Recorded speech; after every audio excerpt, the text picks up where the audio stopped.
With only one rate cut projected from the FOMC in the year ahead, we're taking a look at the risks higher for longer rates posed to banks and which names are best positioned in our investor playbook. And joining me now, Chris Whalen, Whalen Global Advisors Chairman, and Brian Mulberry, Zacks Investment Management Client Portfolio Manager. Guys, welcome both to the show. Thank you for being here. And Brian, I'll start with you. So Jay Powell speaking on the banking system, likes what he sees, Brian. Solid, strong, he says, well capitalized, seems to be in good shape. Is that how you see it, Brian? Well, I think evidence backing up that statement is that we haven't had another wave of bank failures. I think what you saw were poorly managed banks that were overexposed to bad assets get punished. And since then, we've seen the banking community kind of, rally to the point where we've seen lots of liquidity, good, I think, structures. And I think scale is going to matter the most for the banks to be successful in this higher rate environment. You have to have a bit of a diversity to the streams of revenue that you generate. So I think there are really high quality names out there. That doesn't mean there isn't distress somewhere in the system, but there are definitely good opportunities out there that you can find. Chris, it's Julie here. Good to see you. So when you look at these areas of stress within the system, what do you think investors need to be paying attention to and sort of how they should be screening or what criteria they should be looking for if they're considering investing in banks? Well, you have to look at the banks that actually perform well, which is why we created that index I showed you earlier. The way I look at it is the commercial side of the equation in the U.S. economy is going to crash land. There is no soft landing here. It is a horrific destruction of value, but it's largely behind closed doors. These are institutional markets. You're only going to hear about a few of the bigger default events, and the rest of it's going to be restructured in private. So you may know we have this private credit trade that's very topical lately. A lot of that exposure is being sold to retail investors as we speak.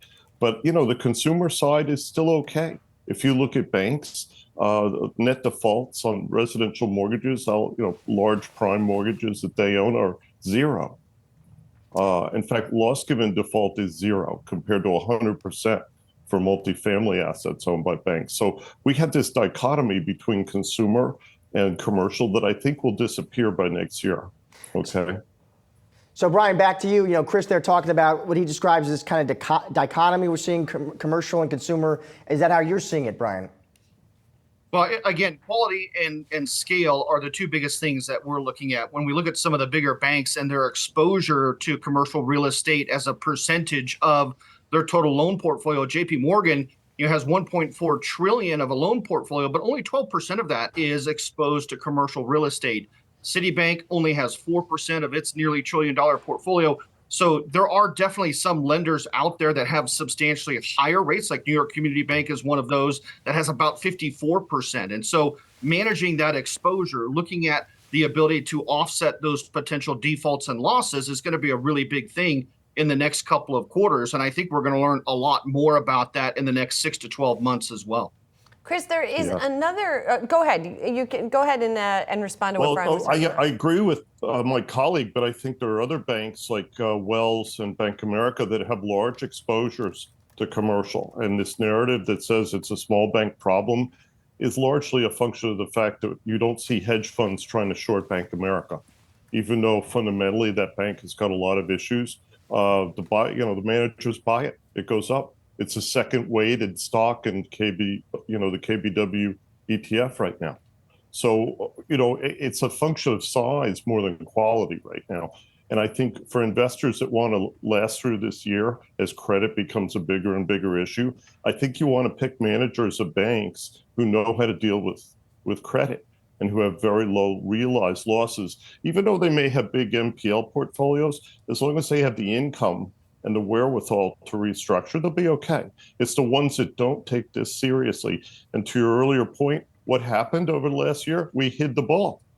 The banks moved an enormous amount of available for sale securities, low coupon securities, to held to maturity. We're just going to hide the problem.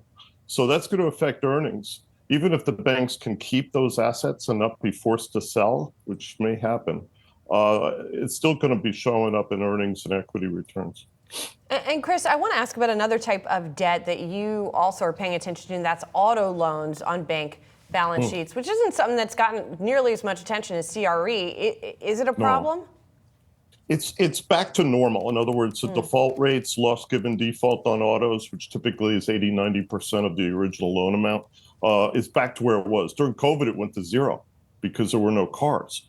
So when you had a car repoed and put out on the market, you made money. It was quite striking. All of these asset classes were affected enormously by the Fed. So now we're back to normal. We're kind of back to 2019 levels of default on autos owned by banks, which are prime piece of paper by and large. But they're still getting rid of them because of the new capital rules coming at them. And I think also they just want to raise liquidity. As my colleague was saying earlier, they want to raise cash. But I would not say the big guys are out of the woods at all on commercial. You're going to hear a lot about that. Chris, I'm sorry, Brian, final one to you. In terms of auto loans, are you seeing those same themes and trends play out? Yeah, in general, auto loans are back to a very normalized trend in terms of defaults being relatively low and payments being made on time. And that's really kind of the point that we're trying to make in terms of a diversity of revenue streams. As long as you have a different exposure and you're not overly dependent on one particular product or one particular region to drive most of your revenue, hopefully you'll be able to offset the coming stress. We absolutely agree that there will be stress in this particular sector because of higher for longer interest rates. We have not gotten the type of rate cuts that the market wanted back at the beginning of the year, and it certainly is adding stress into this particular sector. I don't want to sidestep that. I'm just simply saying that the scale of a Bank of America or a JP Morgan Chase, they have enough different product lines. Even credit cards at this point in time are still being relatively paid on time and more than just the interest. And if you're able to book, anywhere between 8 to 20% on that revolving debt, that's a pretty good income stream that offsets other potential losses elsewhere. Obviously, if there's a major turn in the economy downward into more of a hard landing type of a recession, then that takes a lot more risk and shifts it into this particular sector in a different way. We just simply don't see that developing at this point in time, much to your earlier conversation. Brian, Chris, thanks a lot. A complicated issue, but you helped us shed some light on it. I appreciate it.